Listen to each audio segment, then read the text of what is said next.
La ponencia del quinto centenario de 1922 al bicentenario 2010, Efeméride, ficción estatal y discurso sobre el futuro, estará a cargo de Enrique E. Cortés. El doctor Cortés recibió su PhD en Literatura Hispanoamericana y Estudios Culturales. Su enfoque de investigación incluye estudios postcoloniales y coloniales, el indigenismo en la literatura y pintura, políticas de la imagen, poesía latinoamericana, ficción histórica, entre otros. Entre sus publicaciones encontramos La ficción garcilasista, el Inca Garcilaso de la Vega en la narrativa peruana, Escribir el mestizo José María Arguedas como nógrafo, o La aventura fantástica tras la presentación de Como conflicto en Julio Ramón y Bello. Escuchamos. Gracias. Gracias.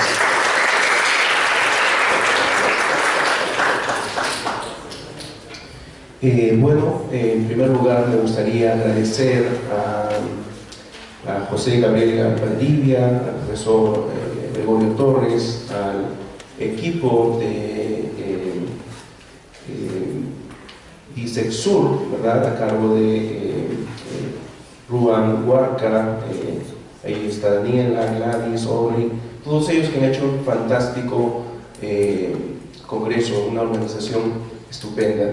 También quiero agradecer a José Antonio Mazzotti, presidente de la Asociación Internacional de Peruanistas, que está coorganizando esta conferencia, por haber invitado a presentar esta mañana unos comentarios sobre la idea del bicentenario.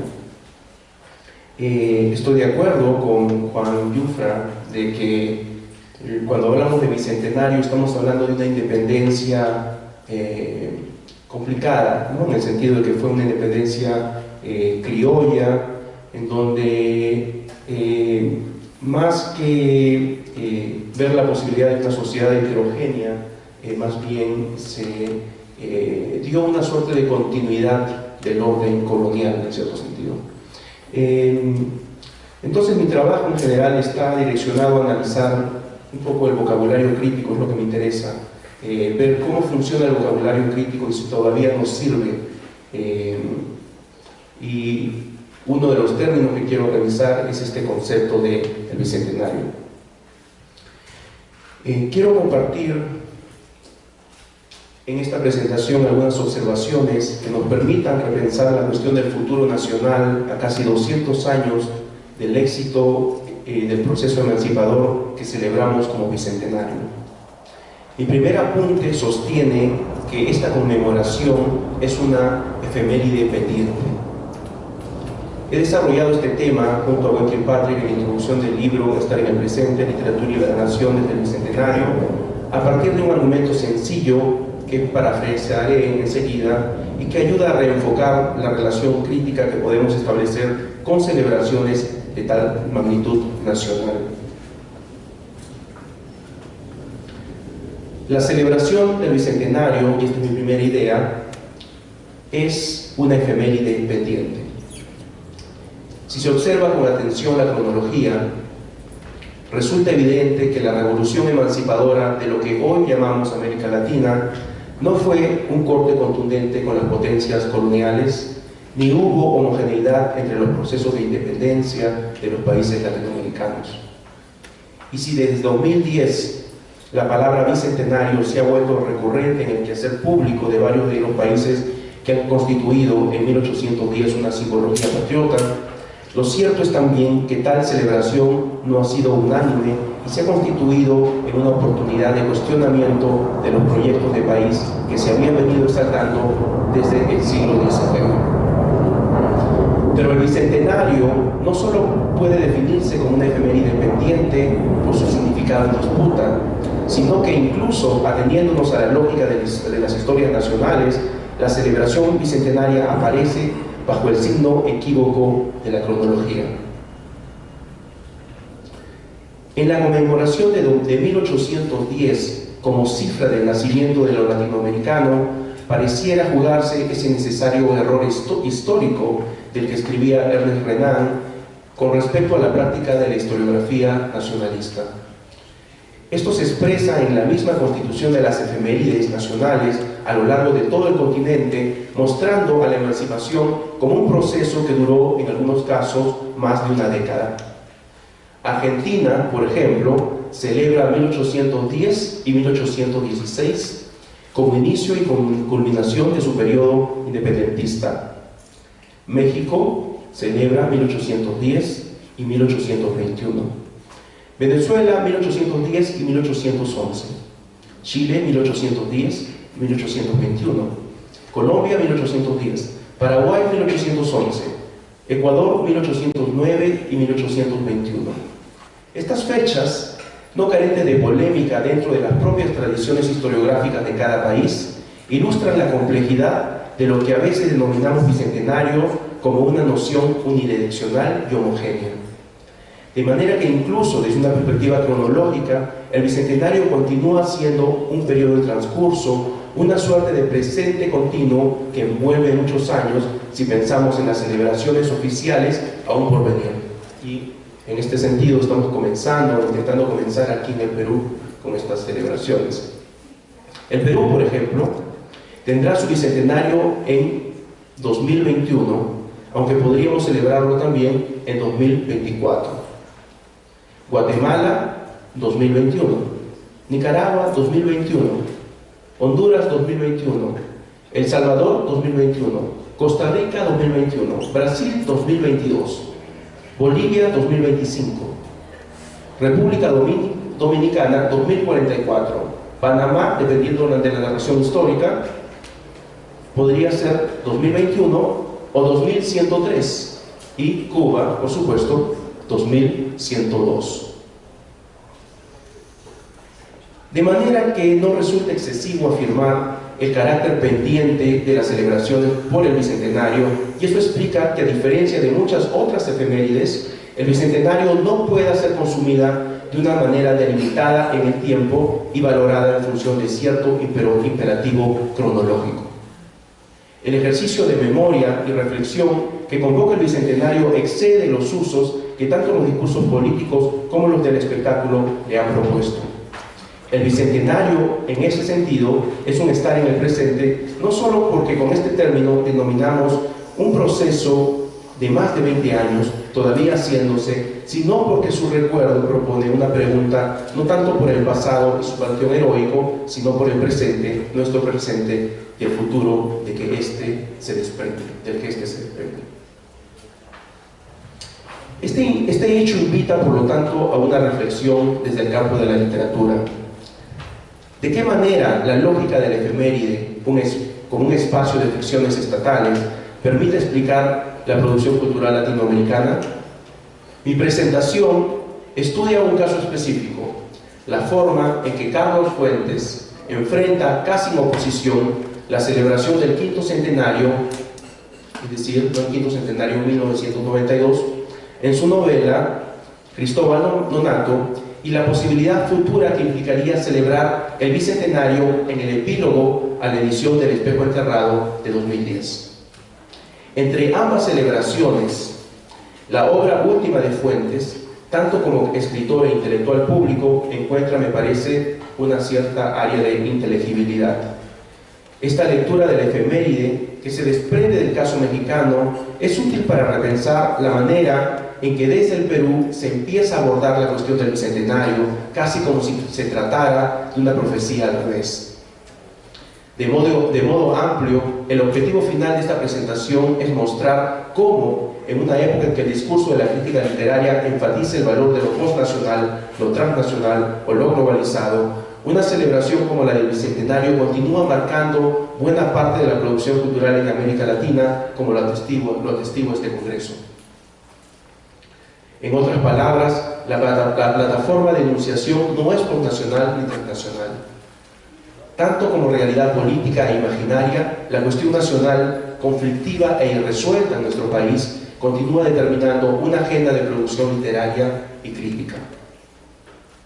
Vayamos ahora a la novela de Fuentes, Cristóbal Nonato.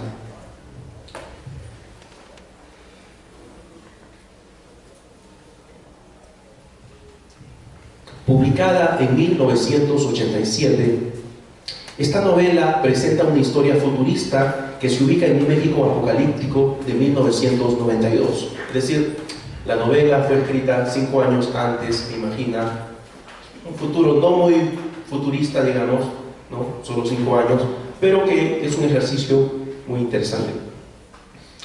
Se trata de un México caótico y socialmente convulso, y la única salida que encuentra el gobierno de distraer a los habitantes de la crisis social es convocando concursos nacionales. Uno de esos certámenes da origen a la historia de Cristóbal Nonato. Cito: el niño de sexo masculino que nazca precisamente a las 00 horas del día 12 de octubre de 1992 será proclamado hijo pródigo de la patria.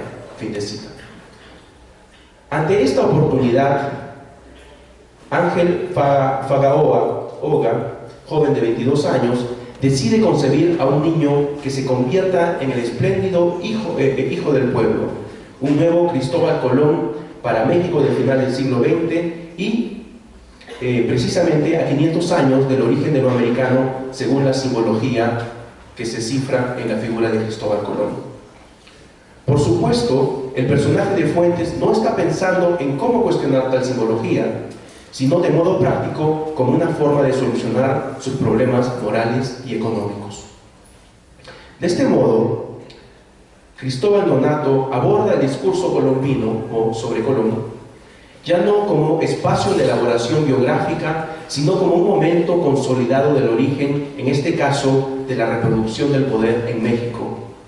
Fuentes lo retoma del discurso oficial que ha convertido a la idea de Colón y de origen de lo americano en un tipo de efeméride, la más importante de todas, y desmonta su trampa, devolviéndonoslo como lo que es, un nombre propio marcado por la arbitrariedad del poder. Y cito otra vez, de manera más amplia, el inicio de la historia que Fuentes cuenta en Cristóbal Nonato. Se trata de un edicto oficial. Leo el edicto oficial de esta celebración bicentenaria, ¿no? Quinto centenario en este caso, ¿no? La manera en que se cifra esta efeméride desde la perspectiva del Estado. Y dice: sepan cuántos, el niño de sexo masculino que nazca precisamente a las 00 horas del día 12 de octubre de 1992 y cuyo nombre de familia, aparte del nombre de pila, seguramente lo estimaremos bien, Cristóbal, más semejanzas guarde con el del ilustre navegante, será proclamado hijo pródigo de la patria. Su educación será proveída por la República y dentro de 18 años le serán entregadas las llaves de la República, premio a su instalación al cumplir los 21 años, como regente de la nación, con poderes de elección, sucesión y selección prácticamente omnímodos. De manera, ciudadanos, que si su apellido por pura casualidad es Colonia, Colombia, Colombiario, Colombo, Colombiano o Columbus, para no hablar de Colón, Colombo, Colomba o Palomo, Palomares, Palomar, Santo Espíritu e incluso ya de pérdida, Genovese, quién sabe, quizás ninguno de los anteriores, y entonces a usted ya se le hizo. Entonces, óyeme, macho mexicano, embaraza a tu señora, pero ya. Fin de cita. Pero si el motivo principal de la novela de Fuentes parece una broma descabellada, su lógica, en cambio, es de lo más seria y estricta. Un concurso nacional que premie al primer nacido del 12 de octubre de 1992 como hijo de la patria y heredero legítimo del poder hace que tal legitimidad descanse en lo arbitrario, en lo sin sentido. ¿Qué mejor nombre para narrar la historia del despotismo institucional que el de Colón? No solo su elaboración biográfica o la arbitrariedad de sus escritos, también su apropiación institucional durante siglos. Fuentes rescata el nombre de Colón de la lógica de la efeméride, que es la manera en que lo institucional fosiliza el carácter potencial de lo histórico, mostrando que en la historicidad de tal nombre se guarda una enseñanza y, por qué no, también una esperanza. Por ello, no es casual que Fuentes haya publicado su novela sobre el quinto centenario en 1987. Al adelantarse a las celebraciones de 1992, la novela demuestra que el futuro, por lo menos el económico y el político, no esconde misterio si se logra comprender la lógica que gobierna el poder institucional. En la novela, Fuentes no solo analiza narrativamente al poder y su creación de ficciones estatales.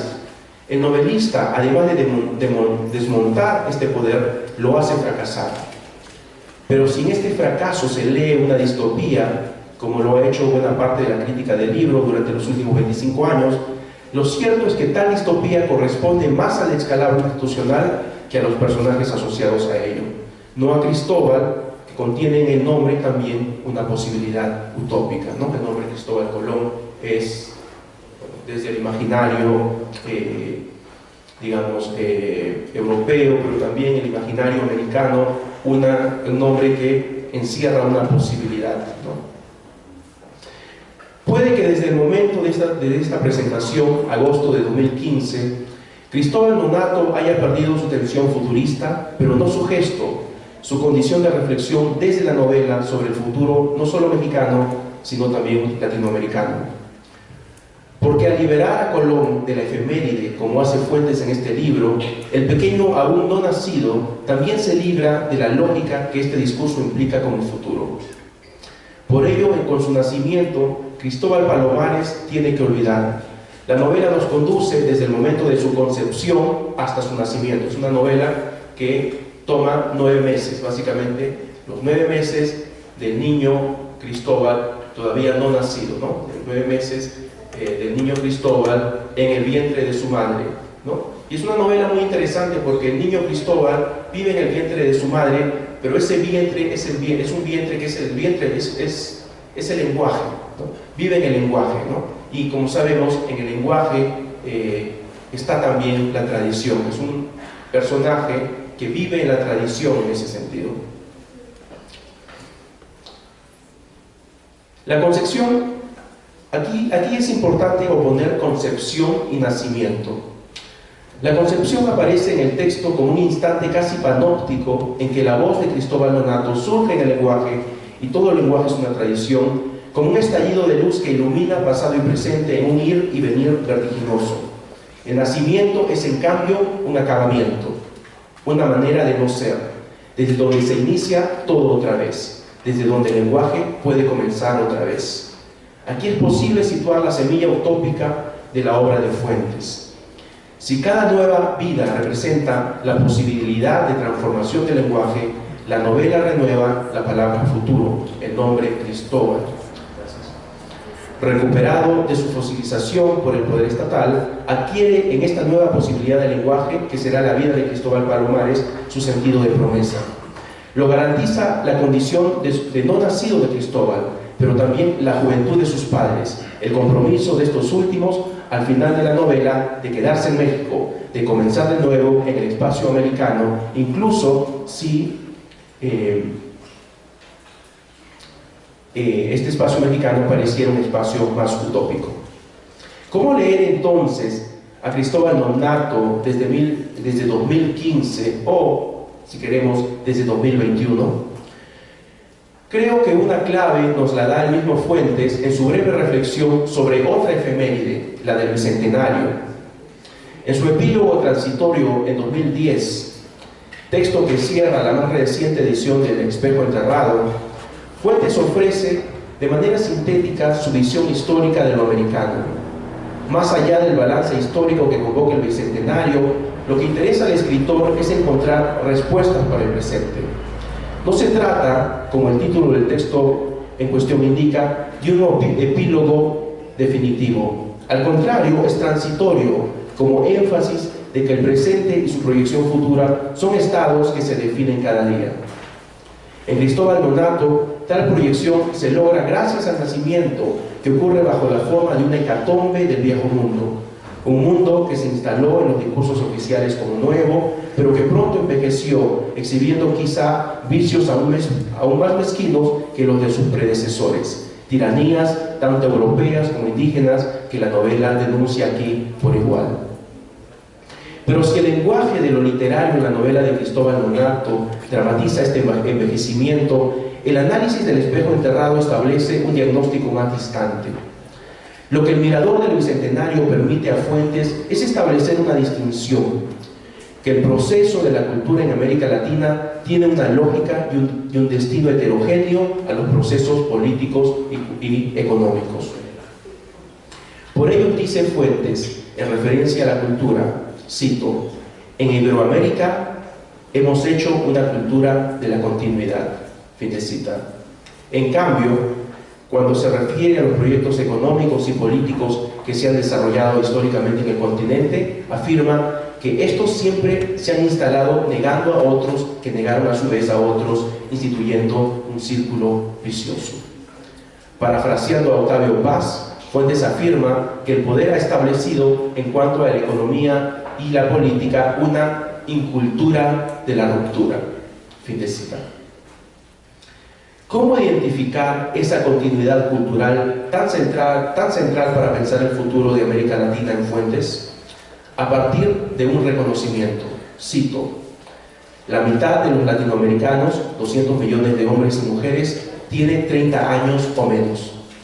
Toda propuesta viable, política, económica o cultural, tiene que tomar en cuenta este hecho sencillo, complejo e impresionante.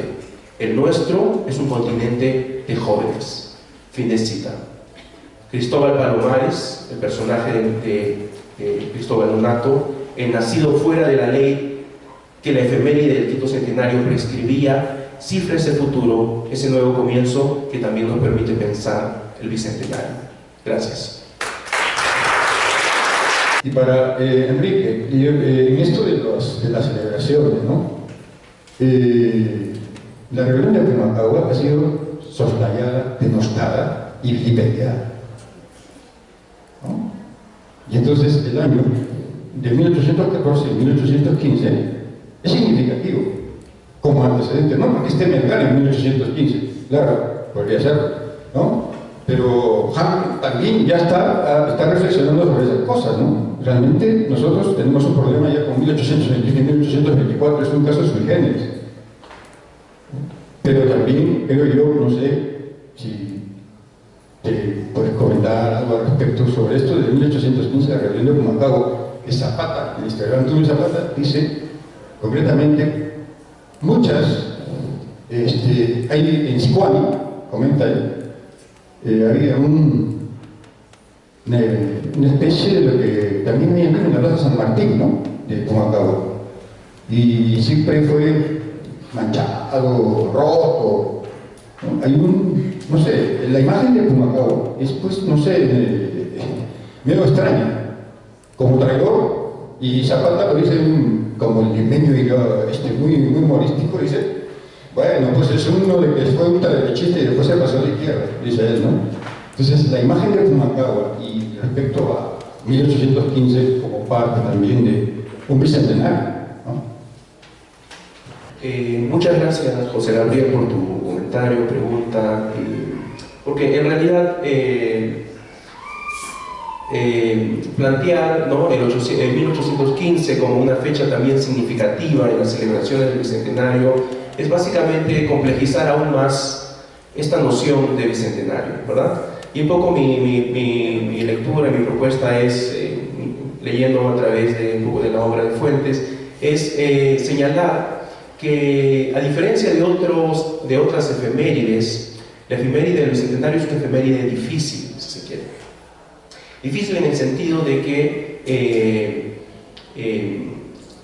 es un espacio de conflicto historiográfico dentro del espacio nacional, si se quiere, ¿no? Entonces, por eso señalaba de modo muy amplio, ¿no?, como, por ejemplo, México tiene 1810, pero la verdad es que 1810 no es simplemente el momento del grito de la independencia, ¿verdad?, del padre Hidalgo, ¿no?, y la famosa, ¿no?, pero está simbolizado como un momento importante, con un origen, es un origen inventado, ¿sí?, ¿no? Y 1821 más bien sería un momento quizá más específico para hablar de una independencia política, ¿no? Y en el caso de Perú también, es decir, en 1821 ¿no? Celebramos 1821, pero 1821 realmente es también otro origen simbólico, porque la independencia peruana recién se sella en Ayacucho, 1824, ¿verdad?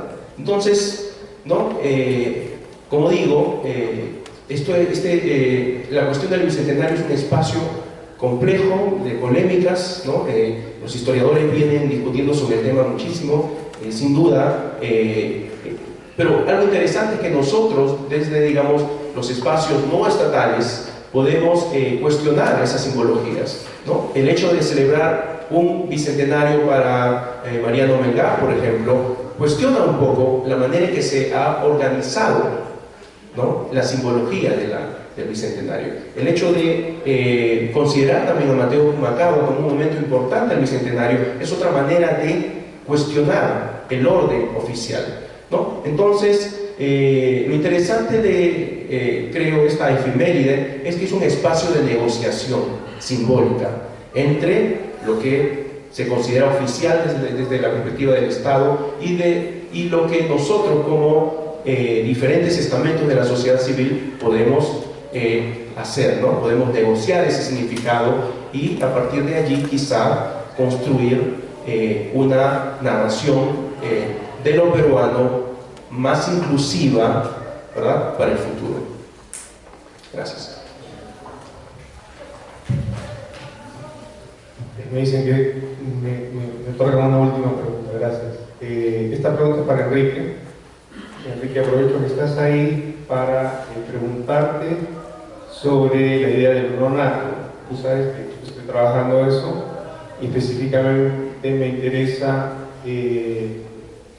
lo nonato en el sentido de la subjetividad de lo nonato, ¿no? Entonces te quería preguntar sobre esta novela, llegué un poco tarde para tu presentación, no puedo escucharla toda, pero si tú en esos términos de subjetivización que ves en la novela de Fuentes sobre la noción de nonato y si conoces otros ejemplos bien de no nacidos. Gracias. No, bueno, no conozco otros ejemplos, lamentablemente, pero me parece que la manera en que Fuentes aborda, ¿no?, es un no nato, digamos, en el mundo real, pero es un nacido en el lenguaje. Es decir, para Fuentes, la concepción es una concepción en el lenguaje. Es un poco la manera en que aborda al personaje, ¿no?